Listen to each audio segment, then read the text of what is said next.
Marc chapitre 7. Les pharisiens et quelques scribes venus de Jérusalem s'assemblèrent auprès de Jésus. Ils virent quelques-uns de ses disciples prendre leur repas avec des mains impures, c'est-à-dire non lavées. Or, les pharisiens et tous les juifs ne mangent pas sans s'être lavés soigneusement les mains, conformément à la tradition des anciens, et quand ils reviennent de la place publique, ils ne mangent qu'après s'être purifiés. Ils ont encore beaucoup d'autres observances traditionnelles, comme le lavage de coupes, des cruches et des vases d'airain. Et les pharisiens et les scribes lui demandèrent, pourquoi tes disciples ne suivent-ils pas la tradition des anciens, mais prennent-ils leur repas avec des mains impures? Jésus leur répondit, hypocrite.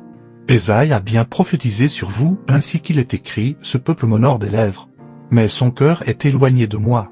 C'est en vain qu'il m'honore, en donnant des préceptes qui sont des commandements d'hommes. Vous abandonnez le commandement de Dieu, et vous observez la tradition des hommes. Il leur dit encore, vous anéantissez fort bien le commandement de Dieu pour garder votre tradition, car Moïse a dit, honore ton père et ta mère. Et celui qui maudira son père ou sa mère sera puni de mort. Mais vous dites, si un homme dit à son père ou à sa mère, ce dont j'aurais pu t'assister est corban, c'est-à-dire une offrande à Dieu, vous ne le laissez plus rien faire pour son père ou pour sa mère, annulant ainsi la parole de Dieu par votre tradition, que vous avez établie, et vous faites beaucoup d'autres choses semblables. Ensuite, ayant de nouveau appelé la foule à lui, il lui dit, écoutez-moi tous, et comprenez, il tord de l'homme rien qui, entrant en lui, puisse se souiller. Mais ce qui sort de l'homme, c'est ce qui le souille. Si quelqu'un a des oreilles pour entendre, qu'il entende. Lorsqu'il fut entré dans la maison, loin de la foule, ses disciples l'interrogèrent sur cette parabole. Il leur dit, vous aussi, êtes-vous donc sans intelligence? Ne comprenez-vous pas que rien de ce qui du dehors entre dans l'homme peut le souiller?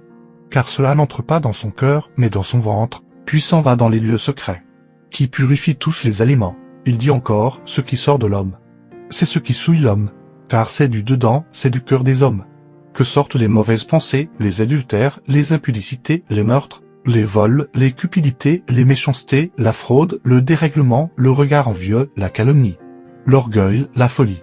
Toutes ces choses mauvaises sortent du dedans et souillent l'homme. Jésus, étant parti de là, s'en alla dans le territoire de Tyr et de Sidon.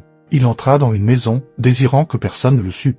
Mais il ne put rester caché, car une femme, dont la fille était possédée d'un esprit impur, entendit parler de lui et vint se jeter à ses pieds. Cette femme était grecque, syrophénicienne d'origine. Elle le pria de chasser le démon hors de sa fille. Jésus lui dit, laisse d'abord les enfants se rassasier, car il n'est pas bien de prendre le pain des enfants et de le jeter aux petits chiens. Oui, Seigneur, lui répondit-elle, mais les petits chiens, sous la table, mangent les miettes des enfants. Alors il lui dit, à cause de cette parole, va. Le démon est sorti de ta fille. Et quand elle rentra dans sa maison, elle trouva l'enfant couché sur le lit, le démon étant sorti. Jésus quitta le territoire de Tyr, et revint par Sidon vers la mer de Galilée. En traversant le pays de la Décapole, on lui amena un sourd qui avait de la difficulté à parler. Et on le pria de lui imposer les mains. Il le pria par loin de la foule, lui mit les doigts dans les oreilles, et lui toucha la langue avec sa propre salive, puis, levant les yeux au ciel, il soupira, et dit, Iphale, c'est-à-dire, ouvre-toi. Aussitôt ses oreilles s'ouvrirent, sa langue se délia, et il parla très bien. Jésus leur recommanda de n'en parler à personne, mais plus il le leur recommanda, plus ils le publièrent. Ils étaient dans le plus grand étonnement, et disaient, il fait tout à merveille, même il fait entendre les sourds et parler les muets.